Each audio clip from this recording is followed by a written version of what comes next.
Anita, I want to thank you as everyone. I am so happy to see all of you. Warner, also known as Andy, Yolan, Cheryl, Aaron, Anita. I want to thank you all for the conversation we're about to have. As representative you all are of federal workers all over our country who are doing some of the most incredible and noble work that any one person can choose to do. I want to, of course, thank my partner in this process, Secretary Marty Walsh, who has been extraordinary as a lifelong supporter and fighter for organized labor, for labor unions, and most importantly, for workers. I also want to thank the Office of Personnel Management Director, Kiran Ahuja, for the work that you have been doing. This has been extraordinary. It's been a process of working with outstanding public servants who include members of the President's cabinet, who have been looking internally at the federal government, at these most important agencies, and thinking about how can we do a better job to protect our nation's workers. And that is at the core of the work that this task force was charged with doing. Understanding that federal workers, in particular, government workers, public service professionals, do their work on behalf of the public, usually on behalf of people they never have known, may never even meet. They do their work every day tirelessly on behalf of people who may never know their names, but will forever be benefited because of that work. We are proud as the Biden-Harris administration in what we believe we will be, which is the most pro-union administration in the history of America. And our work includes not only the work of this task force, but the work of creating good union jobs through the Build Back Better agenda and the bipartisan infrastructure deal.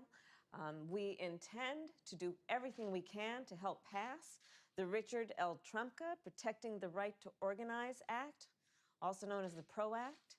And we intend to use our executive authority to lift up workers through this task force and to highlight the nobility of their work.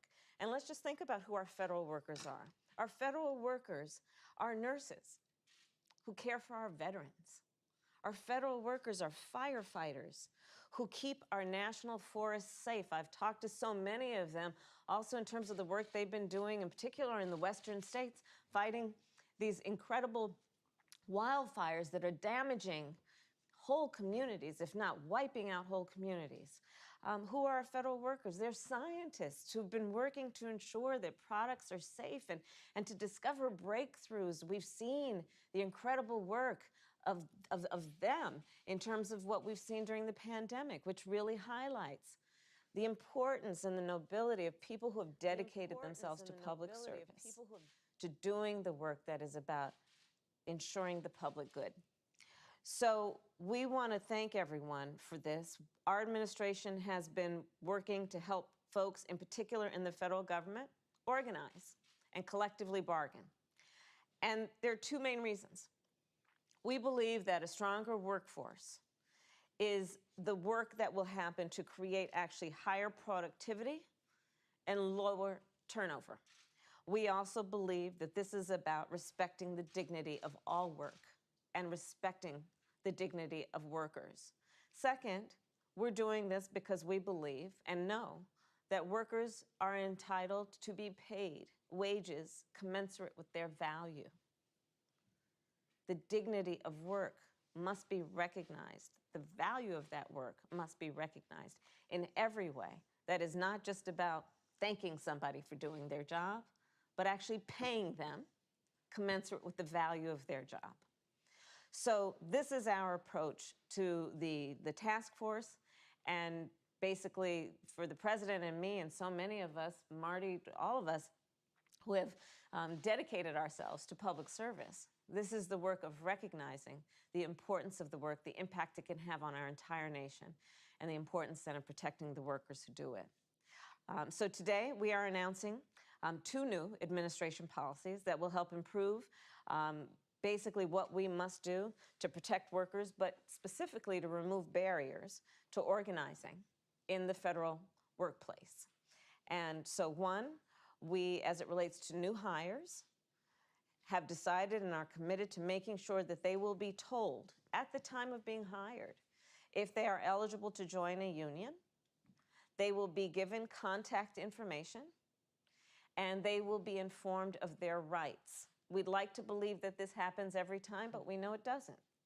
So this is something we're announcing today, which is a new policy from our administration to help remove barriers to organizing in the workplace.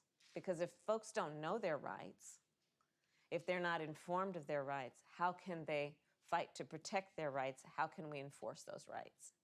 The second is, as it relates to current workers, we're going to ensure that all current workers are reminded that they are eligible to join a union. So for current workers, we're going to ensure that they are reminded if they are eligible to join a union, because again, we have folks who have been working in the federal government for years who during the course of that time may not have been informed. And we want to make sure that they know now if they didn't know before. And all of this is just part of our broader strategy to make the federal government a model employer. And we call on all employers to make similar steps in doing the work of protecting workers because we recognize the nobility of the work. The federal government is the largest employer in the United States of America. We know that this effort is going to impact, therefore, a lot of people. But we also know that by example, we can hopefully encourage all workplaces, all industries, to look at what is in the best interest of productivity, in the best interest of morale, and in the best interest, of course, of, again, valuing the dignity of work. So in that way, we do believe this is not only going to impact a large number of people who make up the federal workforce, but this will be a model of what all industries have the capacity and the ability, if not the imperative, to do. And with that, I want to now introduce an incredible public servant, our Labor Secretary, Marty Walsh. Thank you, Madam Vice President. And we want to, first of all, thank you for the incredible work you've done on the task force. And also, on behalf of all of us, I want to wish you a happy birthday. Happy today, birthday. Okay? And I think everyone on the Zoom, all of you are going to have to sing in a few minutes, especially you, Andy. No, You're going to have to start singing in a minute. So I want to just... I forbid it. I'm only kidding. But thank you for your great work here. Thank you. It's great to be here. OPM Director Karen Aruja, thank you as well for your incredible work. The participants, all of you on the screen, thank you very much for the work you do every day on behalf of the American people. The folks that are in the audience today, thank you as well for being here today. You know, one thing that's not a secret, this is the most pro-worker, pro-union administration of our lifetimes. And that's a really amazing statement to make. Unions are good for workers, as all of you know. They're good for our communities, they're good for our economy, and they're certainly good for our country. Better pay and benefits, better working conditions protect smaller wage earners, and really an opportunity for people to get into the middle class, to build back better and get in the middle class. Workers want unions. For the first time in a long time, support is at 68%, the highest level in over 50 years of American people saying that they support unions and organized labor in this country.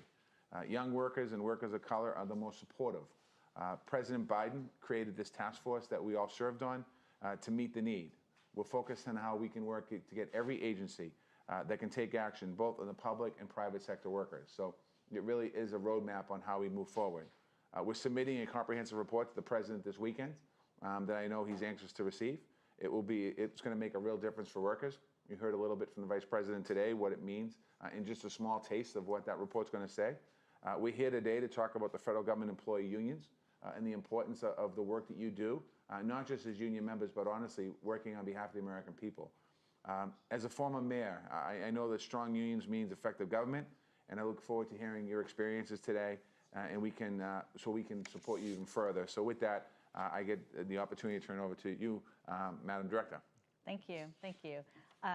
Thank you, Secretary Walsh, and thank you, Madam Vice President, for the opportunity to be with all of you here today and to work together to really elevate this conversation. So I'm really looking forward to having this discussion and roundtable with all of you virtually. And I think it's something special, Madam Vice President, that you're doing this on your birthday for the workers. So that you. really speaks volumes. Thank you. And again, happy birthday. Thank you. As we know, the right to organize is sacrosanct. It empowers workers with their collective voice and ensures that they are treated with dignity and respect in the workplace.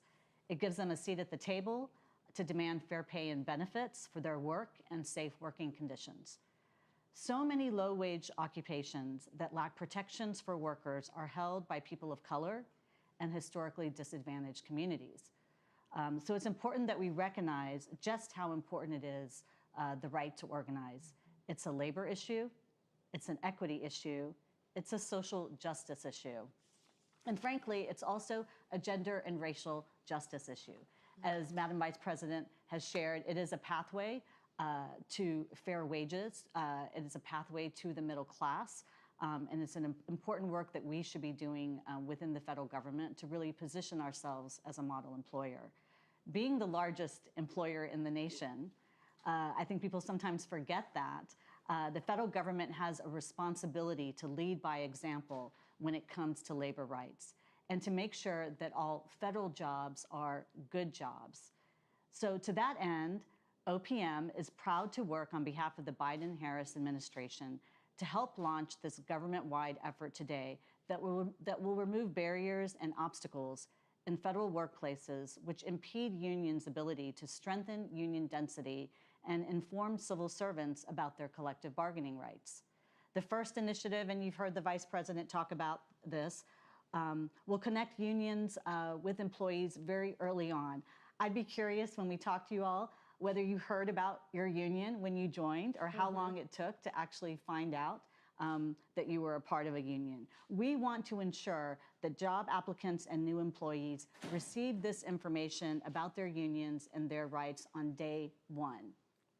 We're also rolling out guidance to improve communications about unions to our workforce. Every federal employee should know their bargaining rights, how to contact their union, and where to find this information.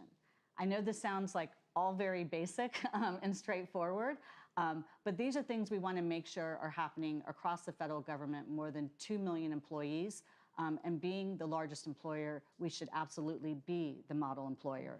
So I'm so grateful to join the Vice President in this important work, and I appreciate the Biden-Harris administration's unwavering commitment to labor rights and the federal workforce. We like to say at OPM that we work as hard for the federal workforce as that workforce does for the American people, and that's all of you. So thank you.